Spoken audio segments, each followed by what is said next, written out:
নমস্কার বন্ধুরা, রোমা ড্রিম কিচেনে আপনাদের সবাইকে স্বাগত জানাই।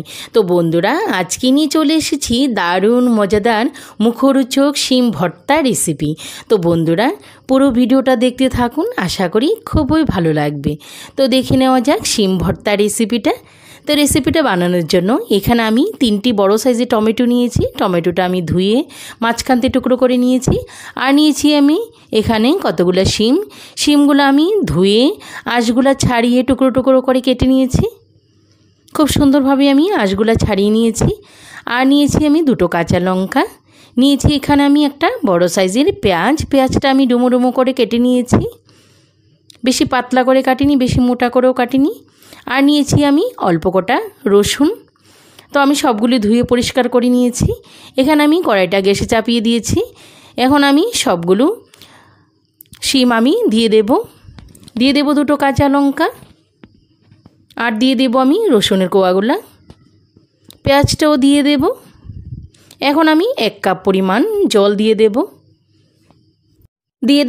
1 চামচ পরিমাণ আমি সরষের তেল। এখন দিয়ে দেব আমি স্বাদ মতো অল্প পরিমাণ লবণ। এখন আমি হালকাভাবে নাড়াচাড়া করে শুধুমাত্র 5 মিনিটের মতো ঢাকা চাপা দিয়ে সেদ্ধ করে নেব, সব কিছু একসঙ্গে করে। তো দেখো বন্ধুরা, এখানে কিন্তু আমি 5 মিনিটের জন্য ঢাকা চাপা দিয়ে দিয়েছি। এখন কিন্তু আমার 5 মিনিট সময় হয়ে গেছে। এখন আমি ঢাকনাটা উঠিয়ে নেব। খুব সুন্দরভাবে কিন্তু সব একসাথে করে খুব সুন্দরভাবে সেদ্ধ হয়ে গেছে। তো এখন আমি গ্যাসের ফ্লেমটা বন্ধ করে আমি সবগুলো শিম, পেঁয়াজ, রসুনগুলো উঠিয়ে নেব। খুব সুন্দরভাবে কিন্তু সবগুলো একসাথে করে সেদ্ধ হয়ে গেছে। এখন আমি একটা বাটিতে উঠিয়ে নেব। তো দেখো বন্ধুরা, এখানে কিন্তু আমি সবগুলো শিম, রসুন, পেঁয়াজ কিন্তু উঠিয়ে নিয়েছি। ওই কড়াইতে আমি আরও 2 চামচ পরিমাণ সরষের তেল দিয়ে দিয়েছি।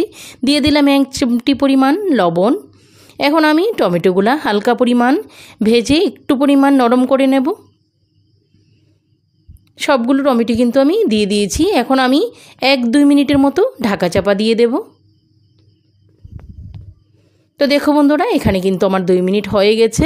এখন আমি ঢাকনাটা উঠিয়ে নিয়েছি। খুব সুন্দরভাবে কিন্তু টমেটোটা সেদ্ধ হয়ে গেছে। এখন আমি উল্টিয়ে পাল্টিয়ে হালকা করে ভেজে নেব। টমেটোটা কিন্তু মোটামুটিভাবে সেদ্ধ হয়ে গেছে।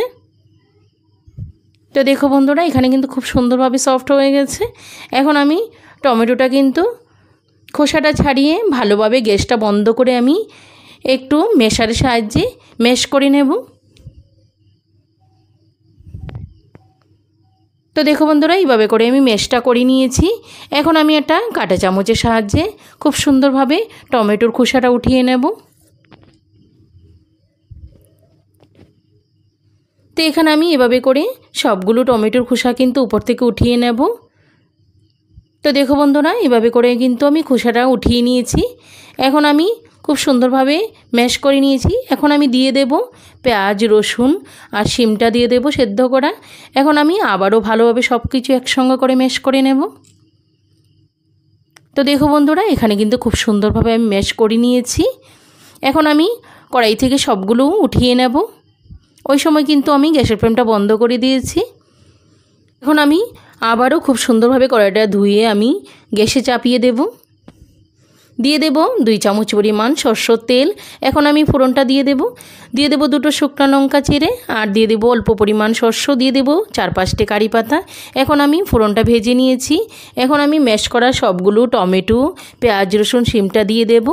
দিয়ে এখন ভালোভাবে উল্টিয়ে পাল্টিয়ে নাড়াচাড়া করে দেব। আর একটু পরিমাণ লবণ আমি দিয়ে দেব 1 চামচ পরিমাণ হলুদ গুঁড়ো। আর দিয়ে দেব আমি কাশ্মীরি লঙ্কার গুঁড়ো 1 চামচ পরিমাণ। এখন আমি সব কিছু একসঙ্গে করে মিলিয়ে খুব সুন্দরভাবে নাড়াচাড়া করে কষিয়ে নেব। তো বন্ধুরা, এখানে কিন্তু আমার শিম ভর্তা রেসিপিটা কিন্তু হয়ে গেছে। এখন আমি খুব সুন্দরভাবে একটা প্লেটে উঠিয়ে নেব।